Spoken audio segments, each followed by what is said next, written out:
Good evening. Welcome to the May 18th regular meeting for the Village of Wheeling. Please stand for the pledge. I pledge allegiance to the flag of the United States of America and to the republic for which it stands, one nation, under God, indivisible, with liberty and justice for all. Thank you. Roll call, Madam Clerk. Trustee Papantos? Here. Trustee Hein? Here. Trustee Vogel? Here. Trustee Brady? Here. Trustee Kruger? Present. Trustee Lang? Here. President Juris? Here.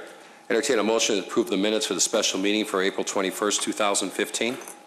So moved. Second. Motion by Trustee Lang, second by Trustee Vogel. Roll call. Trustee Papantos? Abstain. Trustee Hein? Yes. Trustee Vogel? Yes. Trustee Brady? Yes. Trustee Kruger? Yes. Trustee Lang? Yes. President Juris? Yes. Also entertain a motion to approve the joint workshop meeting of April 21st, 2015. So moved. Motion by Trustee Brady, second by Trustee Kruger. Roll call. Trustee Papantos? Abstain.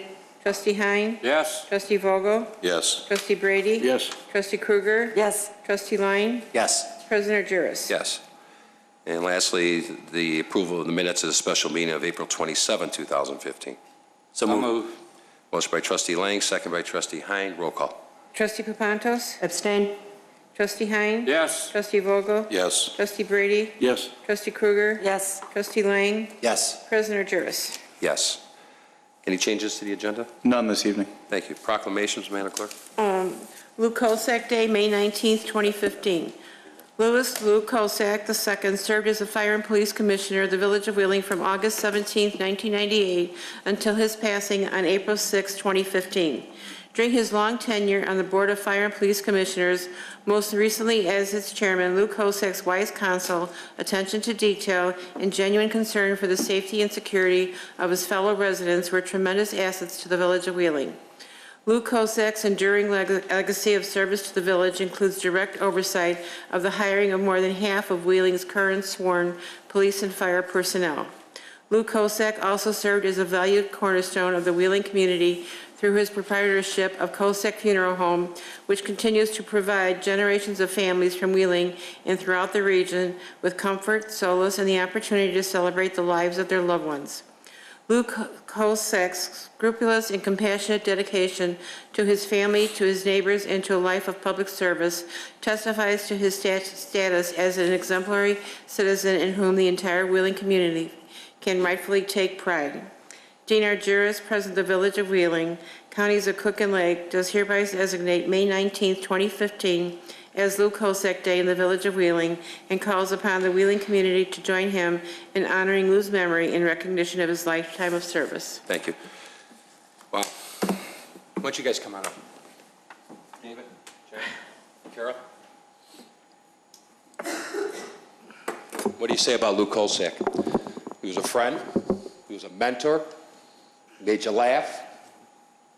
Made you get mad at him sometimes, but that was because he was your mentor. But you know what? On behalf of myself, the village board, and a grateful community, Lou was our friend. And we appreciate him and we miss him forever.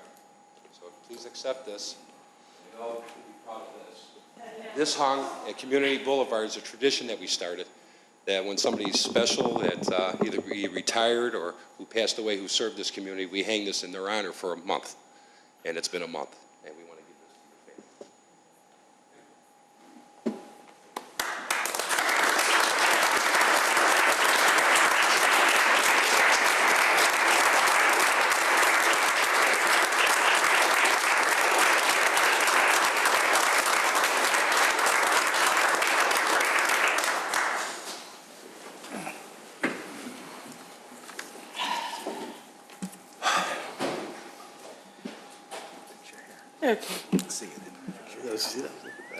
Next proclamation. National Garden Week, June 7th to the 13th, 2015. The Wheeling Garden Club, in cooperation with the National Garden Clubs Incorporated, is promoting National Garden Week in Illinois. The Garden Clubs of Illinois is a nonprofit organization with 166 clubs and more than 7,500 members throughout Illinois.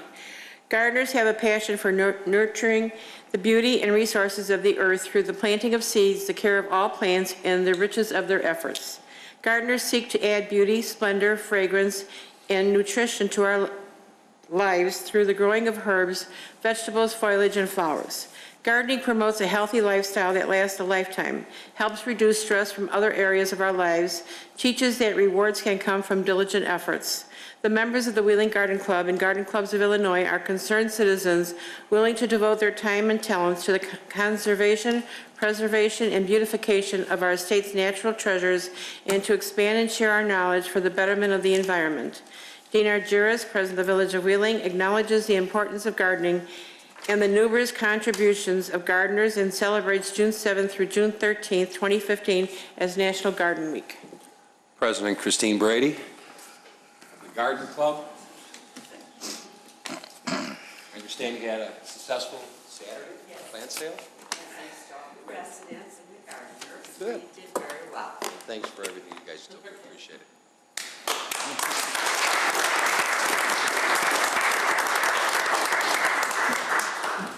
Okay. Citizens' concerns and comments. Members of the general public may address the board with concerns or comments regarding relevant issues. The person submitting a petition, concern, or other comment shall be allotted 5 minutes to present their points and should state their name and address into the record. Matt Claver.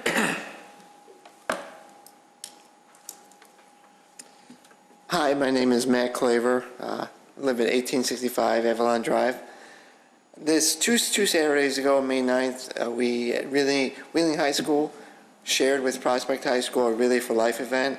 That's a community event held all around Illinois, and we shared it with Mount Prospect this year. That's aimed to support people with cancer, been in touch with cancer, or have cancer involved in their life at all. And not only is there support, but there's also donations made to help one day end the fight with cancer. And I just wanted to report that we made an unbelievable, we made over $31,500 towards the cause this year, which was, it surpassed our goal by far. And so that was a big success. I know at all the meetings that we had, it was great to have all the people come in and say, hey, I got, both Stasic Chevrolet to help us.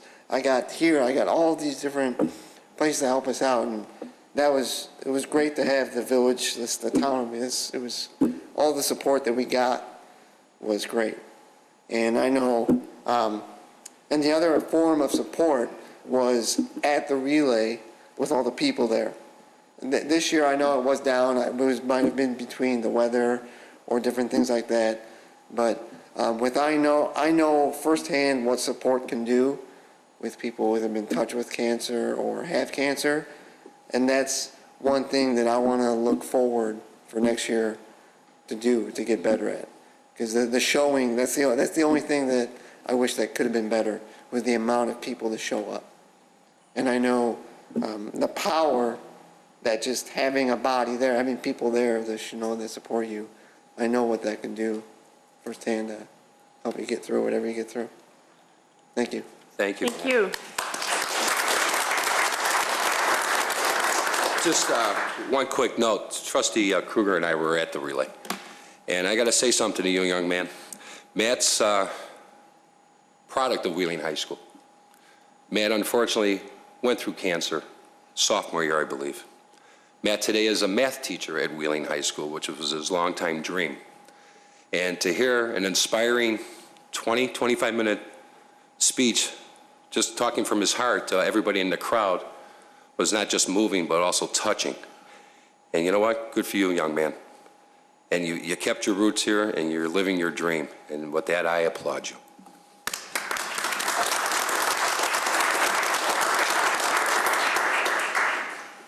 Next. Mr. Heber?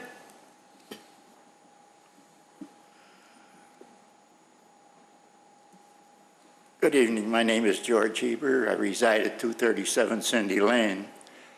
Tonight I want to talk about Care Group more or less, but first of all, I'd like to say a few words about the Alita. I think it went over fantastic. I think Ellen did a beautiful job. All our policemen that came there, they all know me. It was fantastic. I really appreciated getting back to Wheeling. I don't know how long it was gone, 2 years, something like that. But it's back, and I hope it stays back. I thank you for that very much. Now, I'm going to get on with the CARE group. CARE stands for Citizens Assisting Rescue Effort. What our job is, before the Red Cross gets there, we get notified and we set up a center. And depending upon the size of the tragedy, which building we're going to use. This all has to be made out in advance so we can get in there and get it set up and be ready for the participants, for our clients, I should say. And I started, I don't know how many years remember Pat Drew, but we started that, 19, 20 years ago. We started the CARE program. And it's escalated, but we really don't have that many members that we can call members. Most of us are, 3 or 4 different organizations. The Citizens Patrol, the Wheeling Citizen Police Academy alumni, the Citizens Patrol. Well, we can all come together when something happens, but to have membership is another story. And we are holding a program now. I got voted the first. We're getting different organizations that we belong to come in and give talks about our organization. Now, my one found organization is the Knights of Columbus, as you all are aware of. So we're going to have a talk on how the Knights of Columbus originated, what they do. A lot of people are under the pretense that all the Knights do is stuff for the church. Not so. You can ask Trustee Vogel, Trustee Brady, and anybody else who's been around, that we help people all over, not just the Village of Wheeling, but all over. We try to do our best. So we have a past Grand Knight coming in to give a speech the 26th of this month at 7 p.m. at the Police Department Training Center. Anyone is welcome. They listen and see what it's all about. This is all I'm asking. I thank the board very much for listening to me. I don't know how I could surpass this young gentleman's. I'm a cancer survivor myself, so I know what it is. Thank you. Thank you, George. Ms. McAtee? I'm way too short for this. Hi, I'm Debbie McAtee, 1271 Lee Street. I just came here briefly to introduce myself as the liaison for School District 21, and you'll be seeing me at as many meetings as I can get to. Unfortunately, my children are very busy and they keep me from doing that. However, our meetings are the third Thursday of the month, except for November, and I would invite you to come to as many as you would like. That's it. Thank you. Thank you, Deb. Thank you. Looking forward to working with you. Staff reports, Community Development Director Mark Janik. Thank you, Mr. President. I'd like to remind everybody, as if you didn't know, that construction season is upon us, and we have several projects already started. That's Hints Road as well as streetlights on Dundee Road. The Hints Road project, as you might have seen or might not have seen, they're almost done on the south lane of Hints Road, and they're going to start on the north westbound lane starting probably the end of this week. We have other projects that are starting for the village, MFT, motor fuel tax projects. Those are roadway projects. A-Lamp is our contractor. You might have seen signage around various parts of the village, but we're doing roadway projects around the village starting approximately June 1st. The major projects that we're doing is our Cedar Run Drive, East Manchester, and Colonial Drive. It's going to affect the most people. Just want to make sure everybody knows that these projects are going to be starting. Please be careful in the construction areas, and we hope everything is going to go well. Thank you, Mark. Human Services Director Sherry Weezar. Good evening. Thank you, President Argyris. I'm here to talk about the Senior Center Wheeling Park District Integration Study. Staff from both the Wheeling Park District and the Village of Wheeling continue meeting on a weekly basis with Williams in preparation for the next step of the study. A community open house is planned for June 11th at 1 p.m. and at 6 p.m. at the Community Recreation Center. These meetings will provide an opportunity for community members to take a look at several design options and provide feedback to Williams. If you have, if you'd like more information, please contact the Wheeling Pavilion Senior Center at 847-459-2670 or the Wheeling Park District at 847-465-3333. Thanks. Thank you, Sherry. Director Stavros? Thank you, President Durst. On Saturday, May 30th, from 9 a.m. to 12 p.m. only, rain or shine, Village of Wheeling will be hosting a dual one-day electronics and document destruction collection event in conjunction with the Solid Waste Agency in Northern, Cook County. This event will be held at 77 West Hintz Road, the Public Works Facility. There is no cost to residents to attend this event. For more information on the electronics items that will be accepted or the amount of documents the residents can bring to the event, or if you have any other questions, please contact Public Works directly at 847-279-6903. Thank you. Thank you, Tony. Can we get that posted?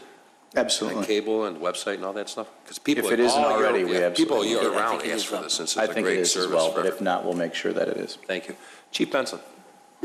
Thank you, President Argyris. I'd like to take this opportunity to remind the community that each year we have residents that fall victim to ruse burglaries. Ruse burglaries are different than regular burglaries in that they occur while the residents are home.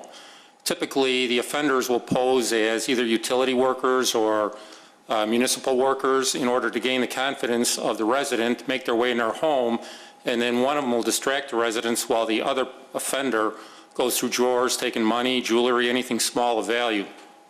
Some tips to prevent ruse burglaries are never invite anybody into your home that you don't already have an appointment. Don't ever allow anybody to allow themselves to lure themselves into your home.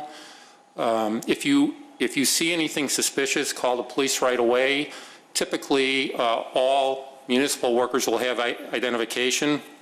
The usual ruse burglary involves people purporting to be public works employees. If it is a public works employee of the Village of Wheeling, they'll have proper identification and typically a well-marked public works vehicle. But if there's any question the validity of somebody that in or near your house, dial 911. Thank you, Chief. Good tip. Consent agenda. All items listed on the consent agenda are considered to be routine by the village board and will be enacted by one motion. There will be no separate discussion of these items unless a board member or citizen so requests, in which event the item will be removed from the general order of business and considered after all other agenda items. Thank you. Any concerns? Entertain a motion? So moved. Second. Motion by Trustee Vogel, second by Trustee Papantos. Roll call. Trustee Papantos? Yes. Trustee Hein? Yes. Trustee Vogel? Yes. Trustee Brady? Yes. Trustee Krueger? Yes. Trustee Lang? Yes. President Argyris? Yes, thank you. 13A. Resolution urging protection of local government revenues. Thank you. Manager Svandelos. Thank you. A topic that is at the forefront of our news lately is the state's budget and some of the things that the governor is proposing in order to address the deficit that the state faces. Those things can have consequences at the local level, particularly a number of the suggestions that are currently before the state legislature as bills would have a very negative impact to the Village of Wheeling. The village, along with 44 other communities, belongs to the Northwest Municipal Conference. Together, the conference authored a resolution, which is before the board this evening, that simply notifies the governor of the impact of some of these decisions and shows unity amongst the municipalities as to their effects. And the president has asked me to read for all of your benefit and into the record the resolution in whole. Whereas the protection of all state-collected local government revenues, including the local government distributive funds, sales tax, and the motor fuel tax, is of tantamount importance for ensuring that Illinois communities have sufficient resources to provide quality public services that protect the health, safety, and welfare of our residents and businesses. And whereas the local government revenues, including the motor fuel tax, were reduced to balance the fiscal year 2015 budget. And whereas a proposal to reduce the local government distributive fund by 50% in the state's fiscal year 2016 budget is currently under consideration.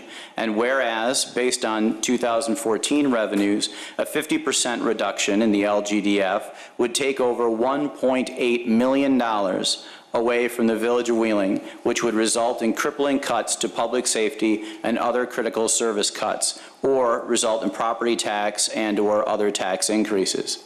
Now, therefore, be it resolved by the President and Board of Trustees of the Village of Wheeling, Counties of Cook and Lake, State of Illinois, that the Village of Wheeling strongly opposes any reduction to local government revenues. And be it further resolved that a copy of this resolution be forwarded to Governor Rauner, to the 4 legislative caucus leaders, to and all state legislators representing residents of the Village of Wheeling.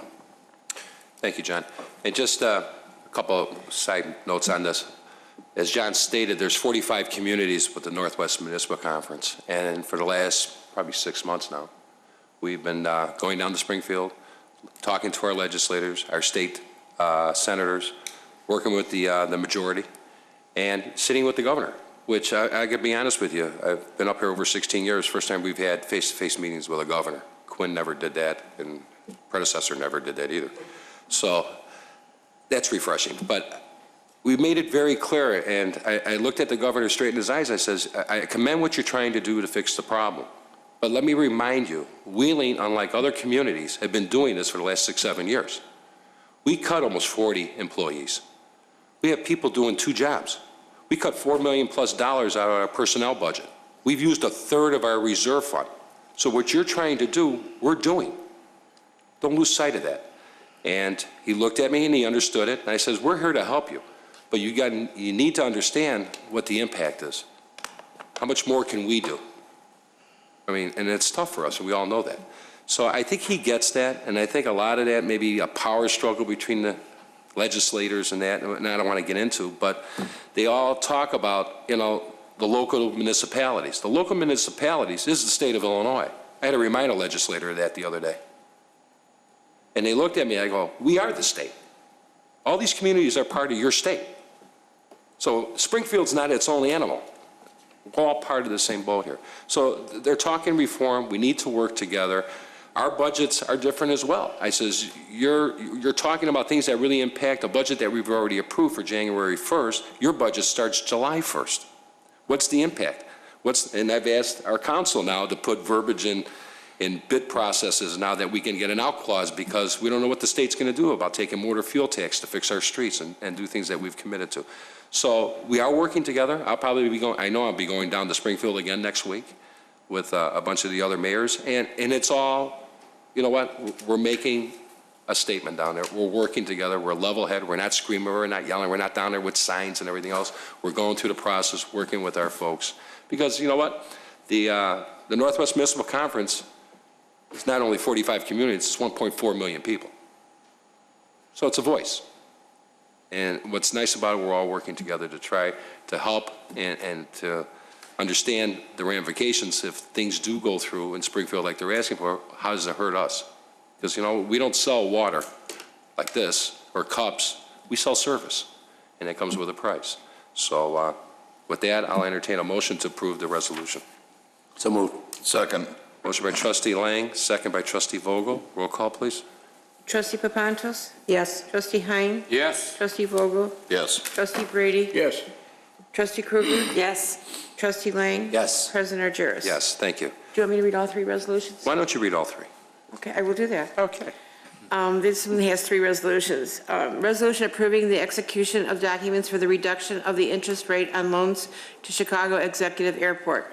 B1, a resolution approving the execution of documents for the reduction of the interest rate on the runway safety area land acquisition loan.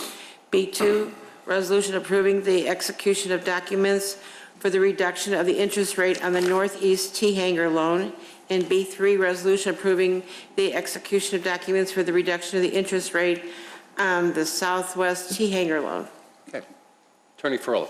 Thank you, Mr. President. Before the board are three resolutions that relate to refinancing of various airport debt. As the clerk just read, the first relates to the refinancing of the debt related to the acquisition of land for the runway safety area. That was a $3.2 million loan that was issued under the Village of Wheeling's Home Rule Power. The interest rate will be reduced from 4.17% to 3.25%. The second is refinancing of T-Hanger loans in the Northeast region, not the Northwest region, which was on the original agenda. Same reduction in interest rate. And the third is a reduction in the interest rate for the Southwest T-Hanger loan, which was a $1.2 million loan on which both the Village of Wheeling and Prospect Heights are borrowers. All the debt from the beginning was non-recourse debt and remains non-recourse debt to the various communities. The debts are supported solely by airport revenue. Thank you. Any questions? Trustee Kruger? Thank you, Mr. President. Perhaps for Scott, I was wondering if the cost savings are going to be incorporated into the 2015-16 budget. Thank you for letting me speak tonight. I'm Scott Campbell. I'm Chief Financial Officer of the Chicago Executive Airport. I had not planned on reducing the payment stream at all. I was trying to accelerate the pay down of these notes. So the actual out-of-pocket cost isn't going to change in the current budget we're in and the upcoming budget, but it will speed up the pay down of the principal on these loans. It'll actually shorten the ones to Northbrook Bank by a full year. And I didn't calculate the payback. It's a smaller amount to the one at First Midwest, but I figured let's accelerate the pay down. Understood. Thank you. Trustee Lang, do you have some? Yeah, just want to say, Scott, although this is part of your job, thanks for going the extra mile because it is a substantial savings. Do you see any future reduction possible? Probably not, but I will definitely keep my pressures on them because this was months of me kind of not. I hate to use the word nagging, but and continually asking the questions. Say, hey, we got to do something about this. So I don't know if we can go farther than this, but I will certainly try. Well, and can encourage you to continue to look for savings like that elsewhere too in the budget. Yep. Thank you. Anybody else over there? Trustee Brady, I'm sorry.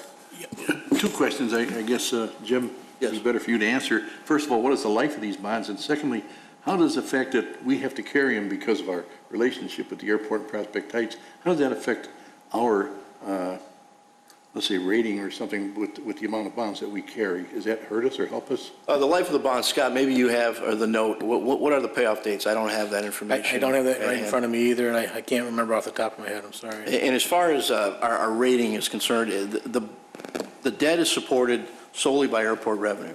So I think it's rating neutral. I don't think it has a rating at all. Michael, I'm not sure if you agree or not. Yes, that would not impact the Village of Wheeling's bond rating in any way. Okay. All right, thank you. Sure. If I recall, I think they're 20 years. I think they're 20-year bonds. Right. And just to make it in layman's term, we're the only ones that can help the airport acquire debt because we're a home rule community.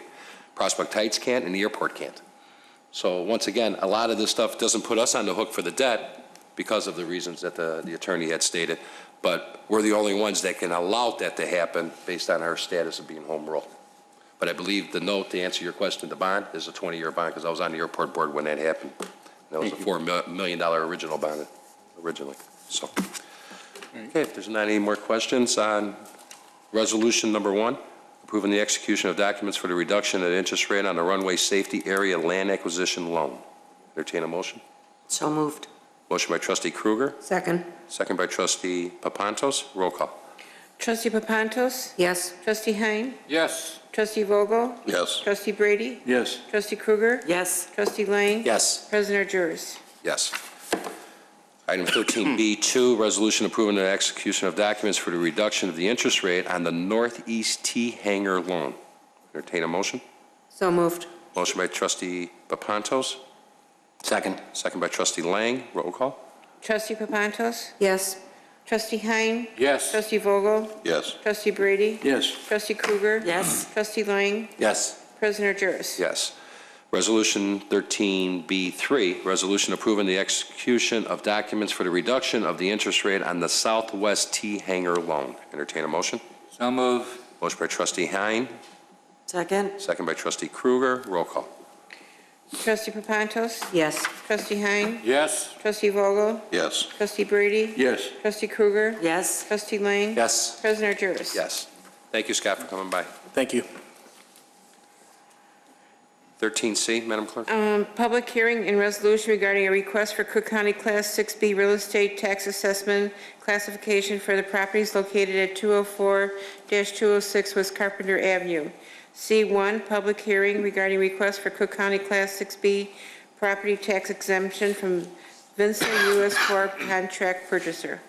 Thank you. You want to read the resolution? Okay, and the resolution is C2, resolution consenting to Cook County Class 6B real estate tax assessment classification for the properties located at 204-206 West Carpenter Avenue in the Village of Wheeling, Illinois. Thank you. Is the petitioner here? Why don't you step up? Andrew Spondelis, we'll start with you.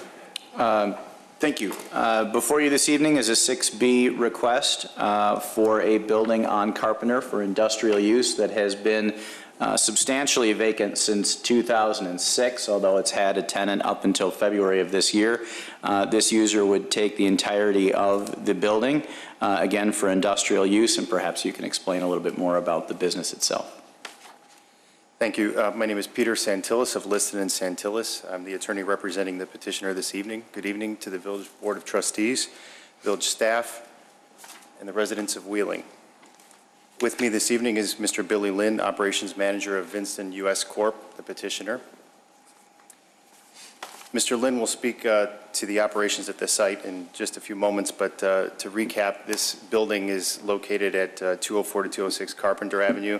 It's approximately 16,000 square feet. It sits on a good-sized plot of land, which is part of the reason why the petitioner liked it. There's a potential for expansion that, if all goes well, we're looking at doing in the future.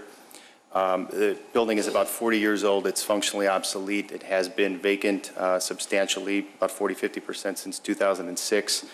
All of 14, it was approximately 68% vacant, and recently in February, it's been 100% vacant. Mr. Lynn's company would take the entire site, provide needed jobs, of course, and potential for growth. There are definite plans to rehabilitate the building. There's extensive office work, HVAC replacement, upgrading of the electrical, remodeling of the foyer, repainting the exterior, and a few other items as well. The potential for expansion is the future plan for approximately 8,000 square feet of additional building space. That's in the next several years, depending on how operations go. And I believe that Mr. Lynn would like to speak a little bit this evening and introduce himself as well. Hi, Mr. Lynn. Hello, Board of Trustees. My name is Billy Lynn, and I'm the Operations Manager of Vincent U.S. Corp. We set up the corporation in about 2012. We set it up in Niles, Illinois, initially just to get things rolling, and now we've been pretty successful in the last 2 years, and sales have been steadily climbing, so we're looking for a new space, a much bigger space to house our inventory.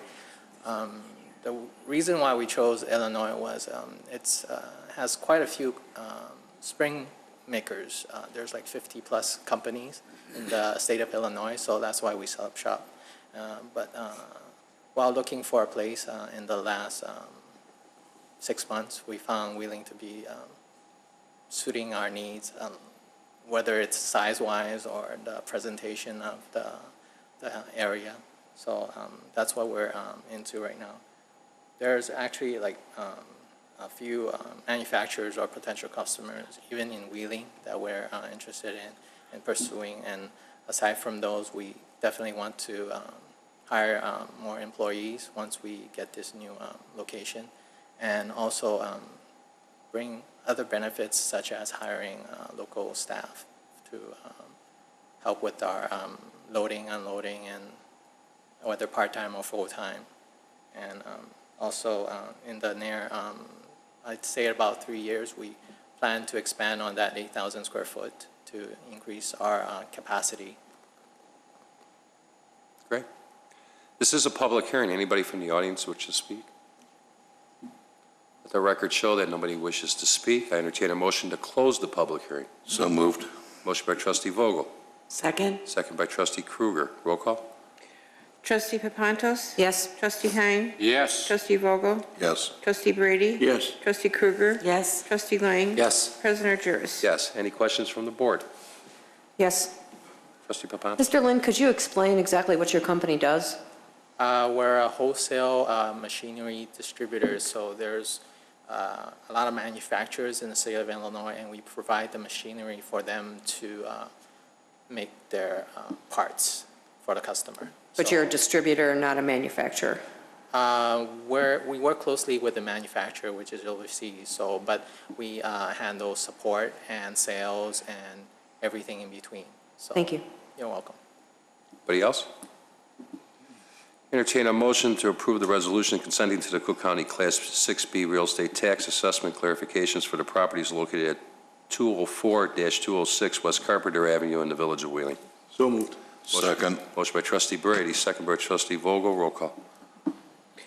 Trustee Papantos? Yes. Trustee Hein? Yes. Trustee Vogel? Yes. Trustee Brady? Yes. Trustee Kruger? Yes. Trustee Lang? Yes. President Jarvis? Yes. Welcome to the Village of Wheeling. Thank you. Talk with Drew and John. We have a great Chamber of Commerce here. We'd like to see you involved and see some activities with that, to do some networking. I think it'd be awesome. Okay. Additionally, information on job posting will go through Right. staff as well. Right. So that's great. Good luck to you. Okay. Thank you. Thank you. 13D? Should I read them both? Sure. 2, ordinance granting variation and approvals relative to building addition at 135 East Hints Road. D1 is an ordinance granting a variation from Title 19 zoning of the Wheeling Municipal Code relating to maximum lot coverage and minimum building setbacks, 135 East Road, docket number 2015-4. Ordinance D2, granting site plan building appearance approval for an addition to an industrial building, 135 East Road, docket number PC 15-6. Thank you. Director Janik, I understand there's at least 5 conditions on this, too. Maybe you want to just read them for the record along with your presentation. That's correct. This is the Handy Foil Building at 135 Hints Road. It's a very large corporation in Wheeling, approximately 308,000 square feet for the existing building. This variation is for an addition of approximately 6,000 square feet that's going to take place at the rear of the building, not really seen from the roadway. The variations are for building setback from property lines from 100 feet to approximately 77 feet for both the variations for the setbacks, and then the building coverage setback, or excuse me, the building coverage variation, which is which will go to 54% of coverage instead of 50%. Currently, the building is about 52% of coverage. The conditions for the approval for the site plan. Number 1, the site plan and appearance approval is subject to the approval of docket number 2015-4. Number 2, that the newly configured access drive shall be marked and posted one-way west. Number 3, that there should be no light poles, boulders, or similar objects immediately adjacent to the east-west access drive. Number 4, the trailers at the south end of the building shall be removed within 60 days of the occupancy of the addition. Number 5, the east-west access drive shall be curbed and have proper drainage. And number 6, that the parking lot is to be patched as needed and then sealed and striped within 60 days of occupancy of the addition. Staff does not feel that the variations that are being proposed as part of this construction will have an undue effect, negative effect on adjacent properties. Thank you. Petitioner here? Good evening. Please state your name for the record. My name is Jeremy Hall. I'm from Partners in Design Architects. Sir. Good evening. My name is Roman Albert. I'm operations engineer at Handy Foil. Questions from the board? Trustee Papantos? Yes. Mr. Albert, I'm happy to see that you are expanding and business is going well, but I would request from the neighborhood that you let your drivers know about our resolution regarding idling of trucks, and if you could talk to the drivers and the delivery people that you have, that trucks should not be idling out. It's affecting not only neighborhood residents, but probably your own staff as well. Okay. Thank you. And we have a copy of that resolution you can get from staff, too, so you get a better understanding. Anybody else? Entertain a motion to approve? So moved. Second. Motion by trustee Brady, second by trustee Kruger. You understand the 5 conditions that were read for the record? Okay. Roll call. Trustee Papantos? Yes. Trustee Hein? Yes. Trustee Vogel? Yes. Trustee Brady? Yes. Trustee Kruger? Yes. Trustee Lang? Yes. President Juris? Yes. Good luck, fellas. Thank you. Thank you. 13E. And we need to do D2. Oh, I'm sorry. We did D1. You're right, we you're need to right. do Granting the special use on ordinance 13D2, granting the site plan of building appearance, approval of the addition to an industrial building at 135 East Hines Road, docket number PC 15-6. Entertain a motion. So moved. Motion by trustee Vogel, second by Second. trustee Papantos. Roll call. Trustee Papantos? Yes. Trustee Hein? Yes. Trustee Vogel? Yes. Trustee Brady? Yes. Trustee Kruger? Yes. Trustee Lang? Yes. President Juris? Yes, thank you. Now 13E. 13E, resolution approving a 3-year professional service contract with Pizzo and Associates Limited for maintenance and wetland mitigation of the William Rogers Diversion Channel. Thank you. Director Stavros. Thank you, President Jers. Yes, before you tonight is a contract with Pizzo and Associates for 3 years, and it'll be for the maintenance of the diversion channel, and it'll be for like mowing, cattail remediation, wetland plantings over there on the, by the diversion channel, be the southeast corner between Meadow Lane and Swaminarian, that 8 acres over there. And our current contract is up, and we went out for RFPs, and Pizzo and Associates was the lowest qualified proposal. Thank you. Questions from the board? Trustee Brady? Mr. Stavros, do they do general cleanup, debris removal, and things like that while they're in there cutting grass? Because I'm sure that these channels catch a lot of stuff the wind blows around, and sometimes you can't see it through the weeds, but I'm sure there's all kinds of things in the bottom of this channel as they get down there and work. I mean, is that in their contract to clean any debris out of it? This isn't for weekly grass cutting. No, I know. But yes, when they get into the bottom of the channel for cleaning, the cattail removal and things like that, and tree saplings and things like that. They find an old tire or something, they'll pull it out of there. Right. Good. And what we want to do is get those cattails down to where we don't get them all piled up like in a heavy rain where we get the diversion, where we get the water diverting through the channel. And if you remember, it takes us days to clean those grates out once those cattails all get jammed up in the grates like at Milwaukee Avenue. They catch all kinds of stuff and it blocks the whole thing. Correct. If there's no other questions, I'll make a motion to approve it. Any other questions? Trustee Papantos? One other question, Director Stavros. I noticed that every other year there were planned control burns. Is that something we've done normally? Yes, and there is burns included in this, and I don't know. Jeff, you might want to address the burns on this?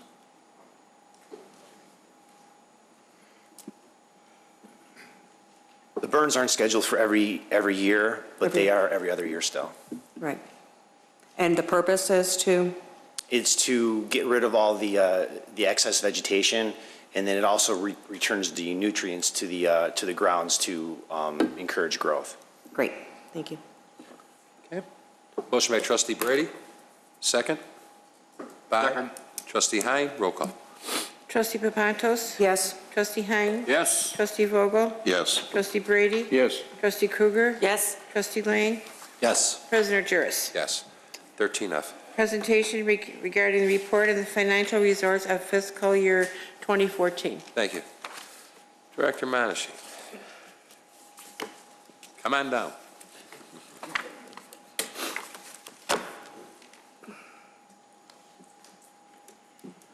Come on down, the price is right. Yeah, there you go.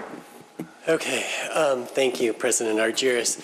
Tonight I'm going to do the annual update that I have always done on the results of the prior fiscal year. This year, of course, we're talking about 2014, and I'm going to go through these slides hopefully at a pretty quick rate so as to not keep you here all night. But if you want to stop me and ask me a question, please do. The auditors are finished with their work auditing fiscal year 2014. We are now reviewing the comprehensive annual financial report, the draft of it, and preparing the management's discussion and analysis in the letter of transmittal. We should have a copy of the CAFR to the board sometime next month, but I just wanted to let you know that once again this year we received a clean opinion from the auditors, which means that in their opinion, the basic financial statements fairly represent the financial position of the village for last fiscal year in all material respects. So that's a good thing. Just to remind everyone about last year's budget, if you'll recall, the village board approved a budget that reflected a deficit of $1,055,796. The actual result was a deficit of $819,161. So that was a positive result. We finished about $236,000 to the good, but still a deficit situation that we, of course, need to address over time and have been addressing over time. Can I ask you a question? Sure. What was the $781,000 increase in expenditures? I'm going to get to that. Oh, you are? Good. Okay.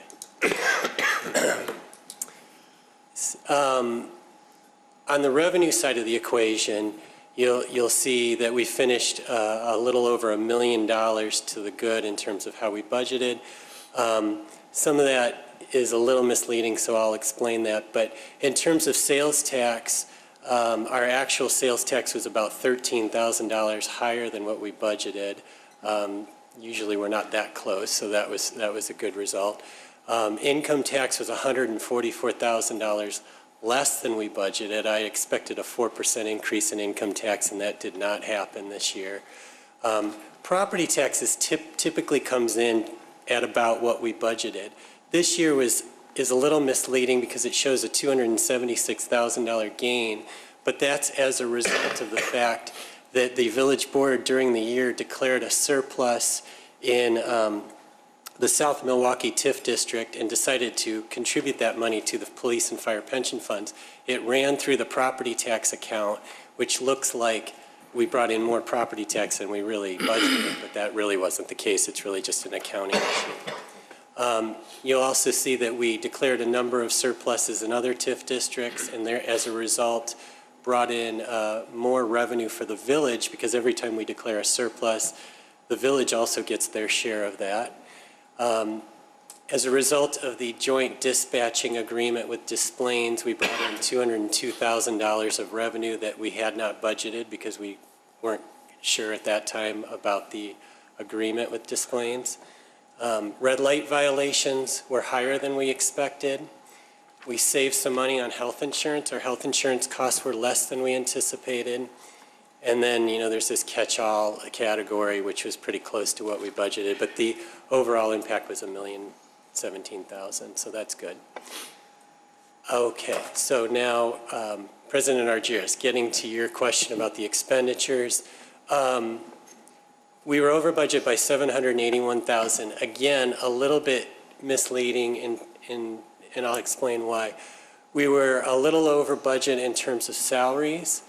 Pretty close, though. You can see in this column, the variance column shows you what the difference was.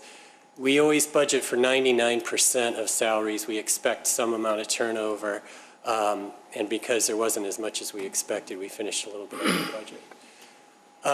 Overtime was higher than we expected. That's a function of really the cold winter and so forth. Health insurance, again, as I mentioned before, we had a good year in terms of health insurance. Our premiums have not been rising at as high a rate as they have been in the past. So as a result of some of the plan design changes that we've made, we've been saving some money there. Now, again, it looks like we finished $400,000 over budget in the pension category, but this was, again, because of the contribution that the board, additional contribution that the board made to the police and fire pension funds. And then, couple of other minor changes here in the transfers categories and the TIF incentives and so forth. So it totaled $781,000. Just to give you an idea of sales tax historically, you can see where we were back in 2006, still trying to get back to that point in 2014. We did finish better than expected. In 2014, our sales tax was up 1.83%, excluding a $312,000 use tax payment that we received. So sales tax has not been rising at the rate that we had hoped, but we're continuing to monitor that since it's such a large portion of our budget. Income tax was relatively flat, but this year in 2015, through the first 4 months of the fiscal year, it's up 6%, which equates to $82,000, so that's a good trend.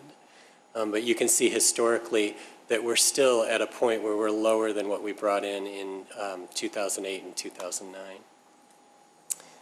And then property tax has risen steadily over the years, and that's in large part because when the other two sources of revenue that make up the three largest sources are lagging, we have to rely on the property tax levy to make up the difference. This gives you a historical perspective on the results in the general fund. And as you've heard me say in the past, you know, we had a deficit in 2014 of $819,000, but because the village has historically had very healthy fund balance reserves, it's not something that we've ever been overly concerned about. What I am concerned about, however, though, is the long-term trend. And as you can see, going back to 2008, we've had several years of deficits since then. And our fund balance has dropped since 2008 from $18 million to $13,675,000. That was something that President Argyris referred to earlier when he said that we've drawn down on our reserves by a third, and that's absolutely true. So at the end of 2014, we were at 38.7%. You'll see here I have a note that the unassigned fund balance was 34.5%. That's a more conservative look at fund balance. And what that takes out of the equation is money that's not really spendable because it's set aside for health insurance costs or inventory or prepaid expenses. So it's really a better measure of where we stand. 34%, as you all know, you've heard me say it several times, our policy requires that we maintain 25%. In 2015, we budgeted for this fiscal year a deficit of $753,000. If that happens, if that comes to fruition, obviously we'll reduce our fund balance by that much. Early on, it looks like we should have a better result than that. But it's a little early to make predictions, but based on some of the revenue numbers that we're looking at and some changes we've made in expenditures, we should have a better result than that. So here's general fund balance by year. It projects out to 2019. This assumes 5% property tax levy increases for the next few years and 4% increases in sales and income tax revenue, as well as 50% contributions to the SURF fund. And as you can see, based on the status quo, we project that we're going to continue to draw down on our fund balance. So this is definitely something that we need to address so that we don't get to that point in 2019. In the water and sewer fund, fund balance at the end of 2014 was 62%, much higher than the 25% fund balance requirement. However, fund balance in this fund tends to fluctuate from year to year because of the capital projects that are budgeted. We're showing a drop below 25% in 2 years, so we'll have to address that before we get to that point to maintain the 25%. Here's the E911 fund, Emergency 911 fund. The fund balance requirement here is 15% of annual operating expenditures. We finished much higher than that in 2014. And we're going to draw down on that in the next few years. We've been transferring money from the general fund to subsidize the 911 fund, and we've been transferring $200,000 to $275,000 a year annually, and we're going to need to continue to do that. Liability Insurance Fund finished 2014 with a fund balance of $965,000. The fund balance policy requires 2 years of, 200% of annual claim expense. And so we've been working to increase that fund balance over the years, and are hoping that by 2019 we get closer to that 200%. Excuse me as I take a drink of water. Now this chart shows our historical losses in workers' compensation and general liability claims. And as you'll see, it's all over the board. It fluctuates from one year to the next. And but the average is about $747,000 per year. The last few years have been pretty good. We have an aggressive safety and training program that all of the departments follow and implement. And we also aggressively investigate all claims and try to learn from those claims so that we don't have the same accidents and injuries reoccurring. But, you know, this is the cost of doing business. Providing public services, there's going to be inevitably accidents and injuries, and every community has them, and we have our share as well. So you can count on this being an expense that we will see every year. In the Capital Projects Fund, we finished 2014 with a $1.3 million fund balance. We do not have a fund balance policy in this fund. The idea here is to spend this money on capital projects, and so there's an opportunity in the next few years to take some of this money and allocate it to more street projects or sidewalk projects or whatever the board desires. But as you can see in the CIP, we have over $10.7 million in various projects budgeted in the next few years. And again, an opportunity to add to that as well. Investment in infrastructure is very important, something that's measured in our financial statements and something that bond rating agencies look at, because if you're not investing in your infrastructure, you're pushing off those costs to a future period. Okay, real quickly on the TIF funds, the Crossroads TIF finished with a $3.5 million fund balance. That's because we transferred money out of the South Milwaukee TIF to the Crossroads TIF with the intention of eventually transferring it to the Town Center TIF to pay for the intersection project out here. So that money is in the Crossroads TIF now, but it's available to be used for other infrastructure projects. We're showing some deficits in future years. And this TIF district expires in 2019. If there is any money left in the fund at that point, it would be our recommendation that the board allocate it to some other TIF district for economic development related projects. The Lake Cook Milwaukee TIF finished with a fund balance of $651,000, but as you can see, that fund balance is expected to grow significantly over the next several years, in large part because we do not have any, we're going to pay off several TIF incentives that we had entered into, and there is a large amount of increment coming into that fund from the Westin Hotel and the Prairie Park project and Millbrook, thank you. So there are opportunities here to fund economic development projects in the future. South Milwaukee TIF finished with a fund balance of $700,000. The board entered into an intergovernmental agreement which now requires us to declare 45% of the annual increment as surplus every year and return that to the other taxing districts. We have $1.1 million budgeted in 2015 for the South Milwaukee property redevelopment. And as a result, there won't be a lot of money in this fund in the future, but there is some money that could be used for another TIF district, perhaps the Southeast TIF too. It could be used for that as well. I'm not going to spend a lot of time on the capital equipment replacement fund tonight, other than to say that we had about $3.7 million in fund balance in the SURF fund at the end of 2015, representing the general funds portion, and we were about 37.7% funded.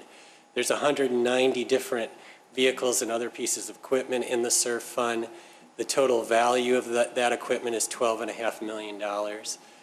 It's important that we continue to fund this so that we don't have to borrow for these vehicle costs and these equipment costs in the future. And then I wanted to conclude with just a discussion of the status of our pension funds. And as you know, we have 3 pension funds: police, fire, and IMRF.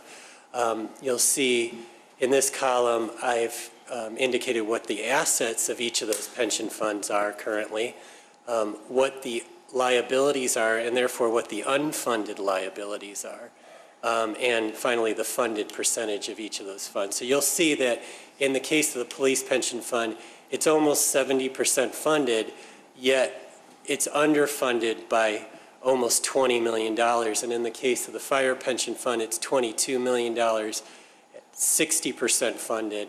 IMRF is underfunded by $6 million, but is funded at about 78%. So our total unfunded liability is over $48 million. And on average, we're about 67% funded. Certainly not where we want to be. We want to be much higher than that, probably closer to 90%. And that's something that we have to be. We have to be 90% funded by state law by 2040. But this is a large debt that the village owes to the pension funds, and we're making payments towards that to pay off that debt every year. I just noted here, and I'm sure everybody's read in the paper or heard on the news, that just about a week ago, the Illinois Supreme Court ruled that the state of Illinois' attempt to reduce the benefits of members of the pension systems, the state pension systems, was unconstitutional. And basically they held that membership in any pension or retirement system of the state or of a unit of local government is an enforceable contractual relationship, and those benefits cannot be diminished. Now, the benefits that police officers, firefighters, and everyone else who's in IMRF receive are dictated by state law, so the village has no control over what those benefits are anyway. But it does not appear that at any time in the near future there's going to be an ability to reduce the benefits that people have already earned. So that's a real cost that we're going to have to deal with over the next several years. But I think the true reform is going to come for those who start now. Yes. The new employees. Yes, that's where they're going to be able to make changes. And then I just wanted to note, we found out from our actuary what our contributions to the pension funds are going to be for next year. And you can see that in the case of police and fire, they're going up substantially. So next year, I estimated the IMRF numbers because I don't have those yet, but the village's contribution to the 3 pension funds is expected to go up almost $400,000 next year. And I only point that out to say that that's what makes, balancing it's one of the things that makes balancing the general fund budget difficult every year is these rising costs. That's an increase of 8.6%. And you weigh that against how much our revenue is increasing, which is not 8.6%, and there's the challenge.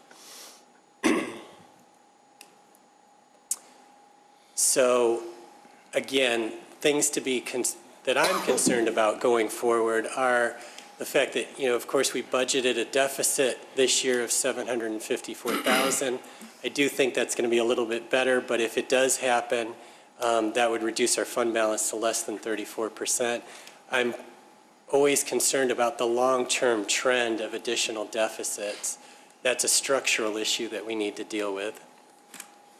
And then, of course, as was discussed earlier tonight by the board when you passed that resolution related to income tax, the state of Illinois, it's no secret, has significant budget problems. They're facing a $6.2 billion deficit next year, and they're looking to reduce income tax as distributed to municipalities by 50% and possibly freeze property taxes. So although I just said that I think we're going to finish better than a $754,000 deficit, you know, all bets are off if either of those two things happen or both of those things happen. Michael, can you go back to the, I think the first page was, second page, the revenue source? Uh-huh. People out there can see what we're talking about here. See the line, folks, on the income tax? The actual figure of 3.604564? That's the local government fund that we're talking about that we passed a resolution on tonight. Imagine cutting 50% of that, which is $1.8 million. On top of the increase of the pension obligation that we have for 2016, rounded off to $400,000 over and above our contribution. How do you make up $2.2 million? And then they're proposing a 0% tax freeze on your levies. That's why this is so important. And that's just us keeping status quo without cutting core services or employees. But based on this, we'll be forced to if this goes through. That's why it's so important for what we're trying to do down in Springfield and how this hurts so many towns, and more so probably towns that are non-home rule that don't have the ability to raise fees and stuff like that we do. So that's the number. Income tax is what we're talking about. Local government source distributed fund. So I just wanted to go back to that. I'm sorry, Mike. That's okay. That's all I have. I'm happy to answer any questions you might have. Michael?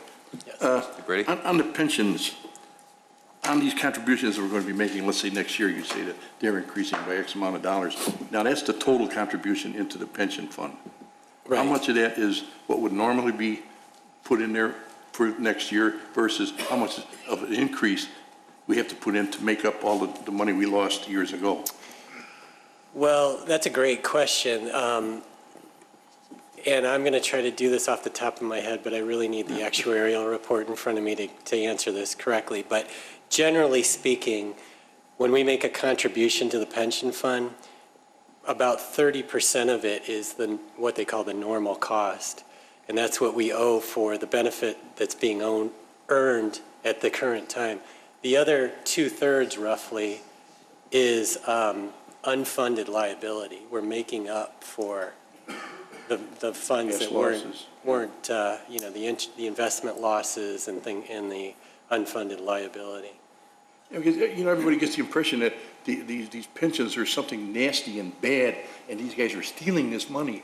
That's money we owe them. That's their pension. We promised them a pension, that they can retire from their job and have a nice life. And because of the fact that the state let us invest money that was sitting around, and the whole economy pooped out and caught us short and everybody else, we got to make that money up. It's not the police and the fire department or even Public Works or anybody else's or IMRF's fault. It's our fault for maybe not watching what we were investing. Maybe we invested too much. I don't know what the rules were or what the rules are. But these pensions belong to the people. We got the money. We owe them the money. So I hate when we say that, this is causing us to have a deficit. That goes back to another thing. Every year we talk about our next year's budget. We constantly are presented budgets with 7-figure deficits every year. Every year we got to cut something out that we don't even know what we're doing half the time. We're just giving, let's get rid of this, let's get rid of that. Do we really need this? We got staff here. They should be telling us. There's no austerity program. I know that everybody says, yeah, but every year it seems to be pretty close to matching what they said they're going to spend, usually plus a little more. I don't see any great big savings from any department. And now if we were working as a community trying to survive, I would think that somebody would come up with something innovative. They could say, what, if we did this something a little different, we could cut some money. We never see that. I don't see this cutting. All I see is more and more and more. And, I understand we're a service and we owe the people We owe the people of this community good services, but we also owe them that we're not going to dig deeper in their pockets to provide this service. Respectfully, Trustee Brady, I disagree. Every year, staff brings the board a number of revenue-generating ideas. Last year alone, we became landlords. We now dispatch for displays. We reset bond ratings like we did today. Staff does everything that is possible to save money. The reality is, as President Argyris said earlier in the meeting, is that this is a service industry. So until the board, or should the board decide to reduce the level of service that we're providing to this community, you're not going to see any more reductions. We have, over the past 5 years, reduced millions of dollars from our operating expenditures. But we are at the point now where if we say we need $1, we need $1. And to expect that that dollar is going to go down to 80 cents is simply unrealistic. Well, I've been through hard times with companies before, and I just sincerely, and I know everybody works hard. I don't see, in my estimation, a real big effort on trying to keep things at costs going down. When you plan every year, you come to us with budgets $2 million deficit. But Trustee Brady, we already have employees doing 2 jobs.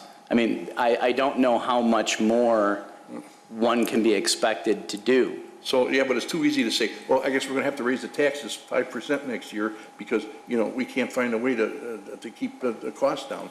That's the easy way to do it. You have to reduce services. Well, what services can we reduce? That is a policy decision from the board. It's a policy decision from the board that we have to make with no information on how important these services are. I mean, I'll defer to the president here, but I think that you've been given this. And this is why it's so important for the public to really reach out to the legislators. Because one of the biggest things that we continually to pay on an annual basis are unfunded mandates. Everybody wants a bell and a whistle. Everybody seems to get a bell and a whistle because we got lobbyists, we got unions, we got this and we got that. But you know what? We're paying for it, and we're mandated to pay for it without any directions how we're going to pay for it. And this has been going on for years.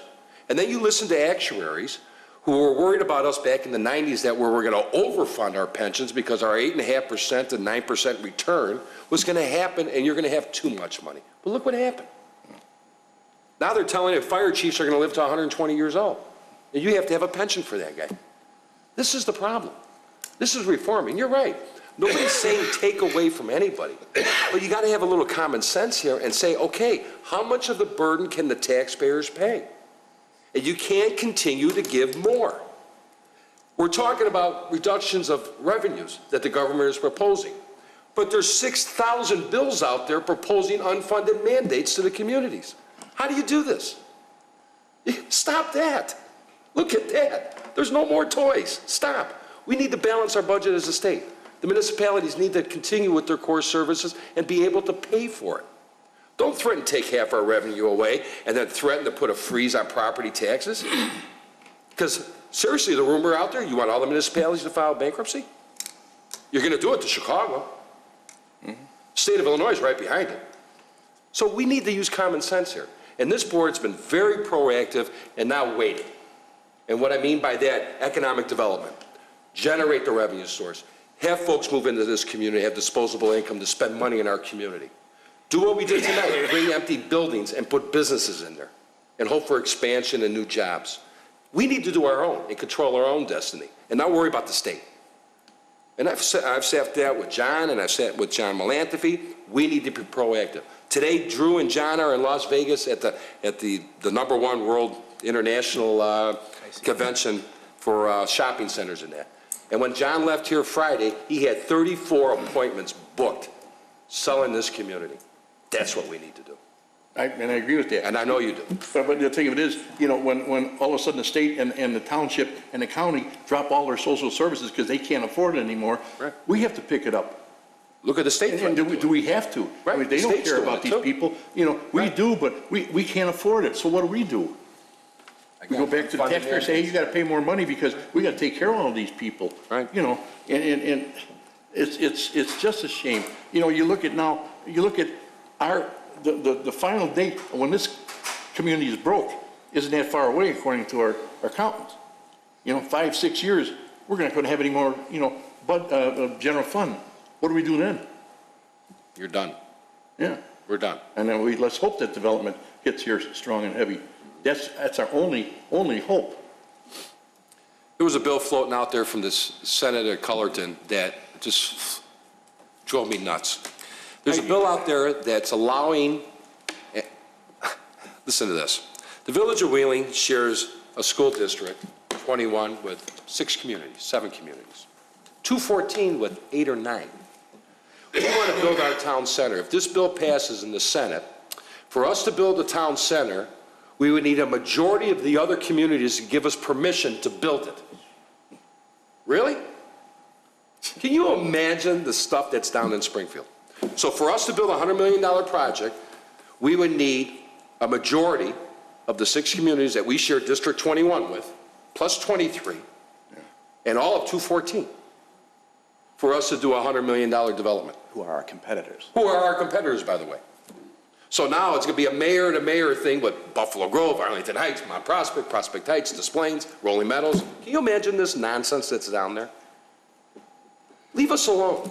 Let us do our business here, and we'll be fine. It's getting panicky when you consider all that stuff. It's scary, Ken. It's mind-boggling. And I know that everybody needs what they need to do their job. But, there's always some little thing. If everybody just found one little thing that they could do without for a year, maybe it'd help. And again, you know what? The upcoming budget come October, November, it'll be a very interesting budget based on the actions of what happens downstate.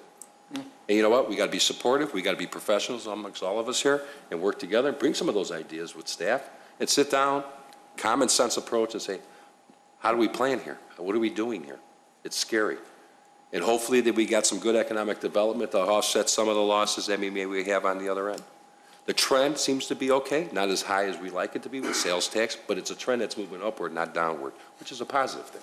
We went through tough times with the recession. We're bouncing back.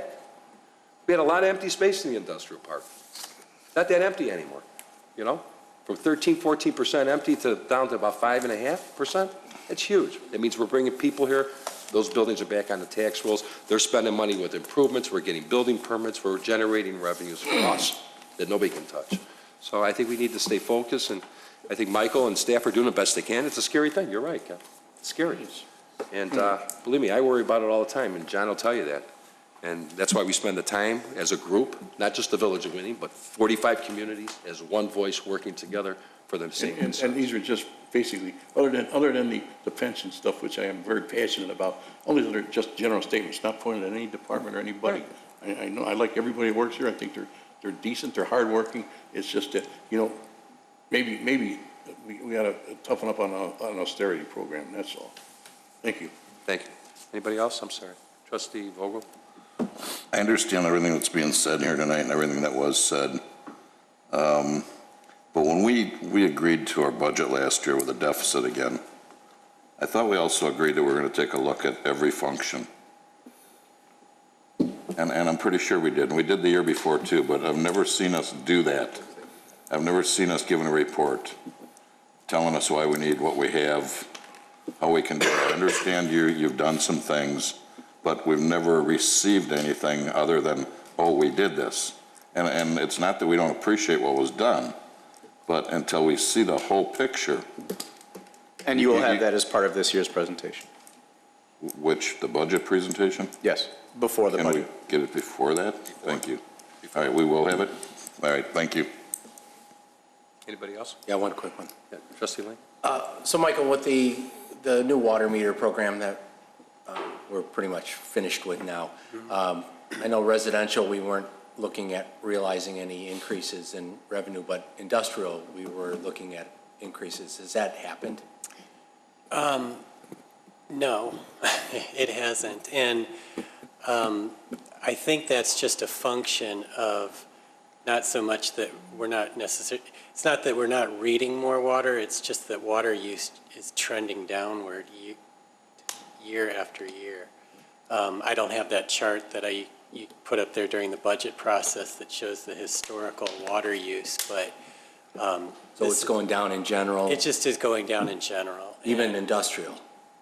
Yeah, and Jeff, I don't know if you want to comment on or not, but. I can speak to it from the commission standpoint. We're seeing double-digit reductions, 10, 15% reductions in water usage, and it's all relative to conservation efforts. Right. Yeah, I mean, that chart, it goes straight down. If you go back 10 years, it's down every year. And that's good, I guess, from a water conservation standpoint, but it's bad from a revenue standpoint, because obviously we're bringing in less revenue. That causes us to have to increase our rates because our costs continue to go up. Well, will that give us more opportunity to do what we did for Des Plaines to maybe another community like Prospect Heights or so on, to sell water? The short answer is no, although there is a very lengthy, detailed answer to that. Although we are saving X percent through conservation, that's not giving us enough gap within our allocation, because IDNR gives each community an allocation of Lake Michigan water. So although we are saving millions of gallons, it's not enough for us to be able to wholesale to another community from the Village of Wheeling. In fact, the Village of Wheeling is, of the 4 communities that are part of the Northwest Water Commission, the Village of Wheeling is using about 95% of its water allocation. So before the conservation efforts, we were in a bit of trouble. But that is something that we look at all the time, which is how we were able to sell water to the city of Des Plaines. But that's also one of the main reasons that we couldn't sell the city of Des Plaines 100% of their water use, because we didn't have the allocation. We, the commission, still didn't have the allocation that was required to give 100% to Des Plaines. Thank you. Okay. Michael, thanks. Thank you. Official communication. Trustee Papantos. Nothing tonight, thank you. Trustee Kruger, M&M. I'm going to go M&M. Thanks. Unfortunately, Matt Claver had to leave, but I did want to thank him for stopping by tonight with his update on Relay for Life. It was truly my pleasure to meet him and go to that event and to walk with him and share that survivor lap with him. They can certainly count on me to participate in future Relay for Life's events, and I don't know if he mentioned it, but they are still accepting donations. You just have to go to relayforlife.org and search for My Relay, and you can put in Wheeling's zip code and it'll come right up. And they're still accepting donations, but $31,500 is pretty darn good. So, and secondly, I'd like to congratulate President Argyris on his appointment as Conference Secretary of the 2015-2016 Northwest Municipal Conference Executive Committee. It's another example to me of great exposure and representation for the Village of Wheeling with all 44 or 45 of those communities that work for the state. So congratulations, sir. Thank you. And that'll be all. Thanks. Trustee Hank? Thank you. Just a reminder that Memorial Day is coming up next Monday, and the parade will start at 11 a.m. and step off at the corner of Dundee and Milwaukee Avenue and proceed westbound on Dundee Road to Wolf Road over to Chamber Park, where we will have the Memorial Day addresses, and we are honoring the veterans and of past wars and past services and existing members of the armed forces. And it's quite important that we do that because we don't realize in this day and age the amount of really tough situations that we put our men and women into in this country. And we're blessed to have that opportunity to do that. But you know, we get once a year where we honor these folks, and I'd like to see a great turnout. We're going to end up over at Chamber Park, and we will have our Settlers Day picnic, which will follow right after the parade, and we have a number of activities for the kids, train rides and all kinds of good stuff planned. Mother Nature is going to cooperate. I didn't ask for a resolution on it, but I think we can pull it off here in the village of Wheeling. So come out, enjoy yourself, and I want to thank the AMVETS at this time for allowing us to move the parade this year, and they've been very cooperative, and they've done a great job in assisting us, and we're really going to have a nice Memorial Day service. So come on out and have a good time with your family. Thank you. Trustee Lang? Thank you. Can we schedule an update on the strategic plan and where we're? It already is. It will be the workshop in June. Thank you. That's all I had. Thank you. Okay. Trustee Vogel? Nothing, thank you. Trustee Brady? I think I've said enough tonight. Thank you. Clerk Simpson? Nothing this evening, thank you. Manager Svandelis? Not to buck a trend, nothing this evening. Okay, well, I can't not buck a trend. So, you know, we lost a dear friend yesterday, and for those who knew Murray Berman, the super dog. Murray was a property owner in this community for decades, and I can remember him being excited about building the super dog on Milwaukee Avenue here in Wheeling. As growing up a kid in Niles, we went to the one in Milwaukee and Devon, like many of you did, many of us did. But I had asked Murray at that time, and he had that look in his eye. I go, "You're almost 80 years old. What are you doing?" He goes, "It's for my grandkids. I want the legacy to continue. I'm only doing this because of my grandkids." And I said, wow. And how fortunate we were as a board and as a community to have them as a good neighbor, good friend, who always showed up at the chamber.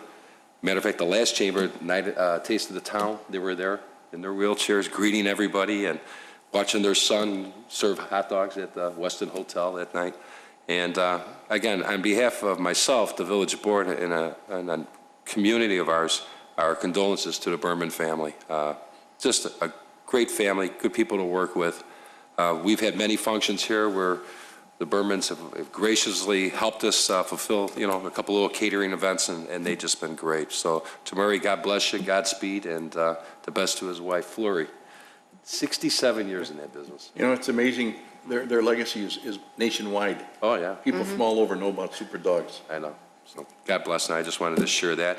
I wanted to thank staff and the members of the board who showed up at the listening tour that the secretary of the IDOT that was here on May 7th. It was a well turnout here. The place was packed, standing room only, and I think that was good. We were hearing ideas from other people. They came from all over, and members of RTA and IDOT that were here, and that was awesome. So I wanted to share that. Also, tomorrow we'll be hosting the Illinois Liquor Commission, Control Commission will be hosting, they're doing Bassett training session, starting here at Village Hall at 9 o'clock to about 12, I believe, John, right? Correct. 12:30. So we are hosting that as well.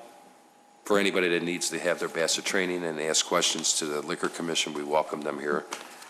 And just one more thing, Mr. Janik, just a little quick follow-up. A couple of weeks ago, a resident had mentioned something. Did you follow up and meet with that, the ownership of Dunkin' Donuts regarding the problems with the trucks and all that stuff? We did contact the ownership, and we mentioned to them the situation with the trucks. I was out of town last week. I did not get any emails relative to problems relative to the trucks. I'm hoping that's gone away. Okay. But I'll make sure that we'll contact him again this week to make sure it's he understands and find out if he did anything. Okay, and I hate to put you on the spot, but again, at the new laundromat facility over at Schoenbeck and Dundee. Yes. I remember when they came before us, there was site plans, sign, landscaping around signs and all that stuff. You really need to go over there and check that out. There's a lot of work that hasn't been done there. They're still doing a lot of work out there. I don't see anybody doing work out there, and it looks kind of bad. No problem. Okay? And just to remind everybody, we do not have a meeting next week. We do have the parade. Thank you, Trustee Hein. And our next meeting will be a joint meeting with our partners at the City of Prospect Heights and the Chicago Executive Airport Board, which will be on June 1st at 7 p.m. at the Crown Plaza on Milwaukee Avenue in Prospect Heights. It's our annual joint meeting together. I understand phase one of the airport layout plan and all the study will be presented to us from the airport board, and the public is invited, of course. And so that will be our next meeting. And we have, again, the open house with the Park District coming up June 7th, we're excited about. So we got a lot of stuff going on in June. We may not have official board meetings because we got so many things in between, but we will have workshops, as Manager Rondell said, and looking forward to seeing everybody at the parade. That's all I have. And I entertain a motion to approve the bills for April 23rd through May 13th, 2015. So moved. Motion by Trustee Vogel. Second? Second by Trustee Kruger. Roll call. Trustee Papantos? Yes. Trustee Hein? Yes. Trustee Vogel? Yes. Trustee Brady? Yes. Trustee Kruger? Yes. Trustee Lang? Yes. President Jarrus? Yes. We do have executive session this evening to discuss, review, and approval of minutes of executive session lawful closed under the Open Meetings Act pending probable and/or imminent litigation. Entertain a motion. So moved. Motion by Trustee Hines, second by So moved. Trustee Brady. Roll call. Trustee Papantos? Yes. Trustee Hein? Yes. Trustee Vogel? Yes. Trustee Brady? Yes. Trustee Kruger? Yes. Trustee Lang? Yes. President Jarrus? Yes, we'll go into executive session at 8:15, folks. Good night.